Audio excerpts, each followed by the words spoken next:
पश्चिम बंगालचा निकालामुळे देशात खूप मोठी खळबळ झाली आणि सगळ्या म्हणजे बंगालच्या लोकांना तर आहेच आहे, पण बंगालच्या बाहेर पण पश्चिम बंगालच्या बाहेरच्या लोकांनाही असं वाटतं की ममता दिदी येईल. तर ममता दिदी खूप मोठ्या प्रमाणात त्या ठिकाणी काम करते. 3 टर्म त्या ठिकाणी मुख्यमंत्री तर होतेच होते. परंतु लोकांच्या सेवेसाठी, लोकांच्या मदतीसाठी ती नेहमी काम करायची.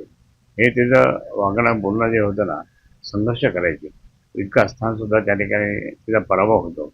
मग काहीतरी गोलमाल आणि ती 200च्या वर भाजप जागा घेते. हे काहीतरी म्हणजे लोकांना असं आता डाऊट यायला लागला, की काहीतरी आपण म्हणायचो ना, की मशीन ॲडजस्ट केली, कोणी काय केलं, कोणी काय केलं आणि हा दृष्टिकोन ठेवूनच लोकांच्या मनामध्ये आता संभ्रम निर्माण झालेला आहे बरं का आता. म्हणजे असं म्हणू नये, की नाही, नाही मोदी, मोदी, मोदी. असं काही नाही. तिथे लोकांना संभ्रम निर्माण झाला, की हे कसं होऊ शकतं? त्यांनी स्वतःच्या पदाचा राजीनामा देण्याचा निर्णय घेतला. संजय राऊत म्हणाले की हे एक आंदोलन आहे. तुम्ही कसं पाहता? नाही ते राऊतसाहेब म्हटलं ते आंदोलनच आहे एक प्रकारचं. ठीक आहे, आता तो कोणत्या नियमात बसेल, काय बसेल ते आता ते स्वतःच विधी पाहिल आणि म्हणून ते त्याबद्दल जास्त न बोलणं हेच ठीक आहे.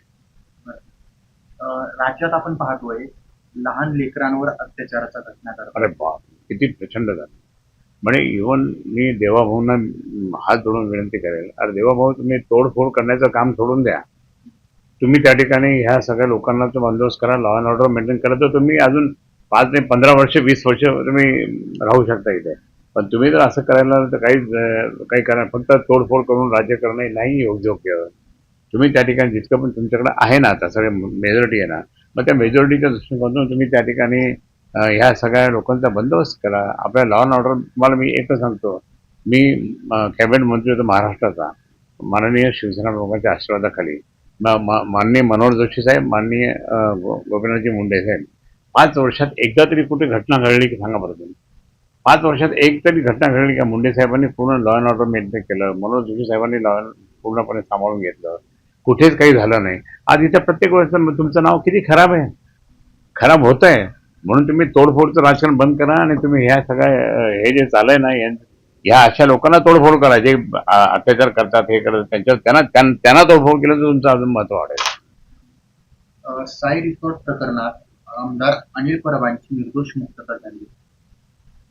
मी तुम्हाला सांगतो की मी त्याच वेळेस म्हणत होतो हे काही प्रकरण नाही आहे, पण प्रत्यक्षात त्या ठिकाणी त्यांच्यावर आरोप टाकण्यात आला.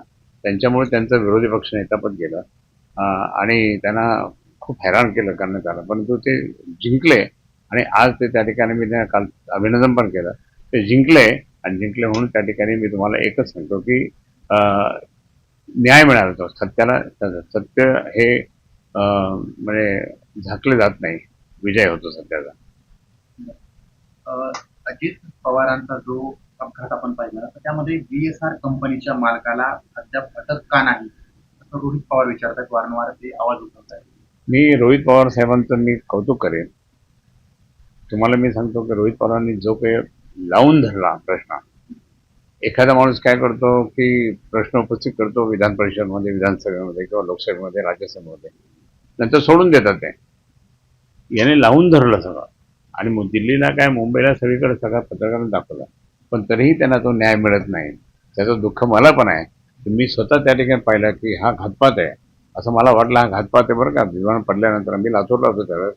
मी पाहिल्याबरोबर म्हटलं, 1 तासाने सगळं पाहत बसलो, म्हटलं हा घातपात आहे. आणि इतका घातपात असून सुद्धा त्या ज्या म्हणजे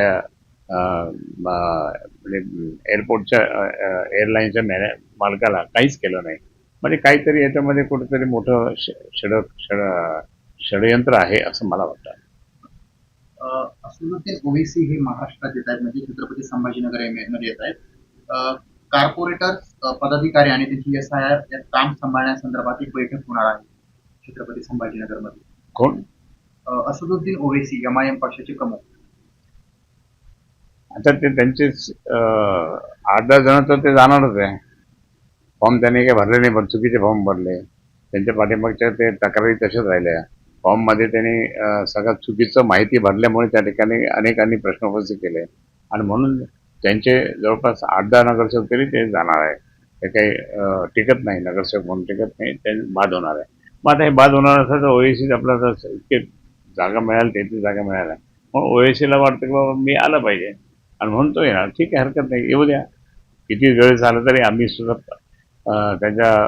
त्यांना मुकाबला, त्यांच्याशी मुकाबला करायला आम्ही तयार आहोत.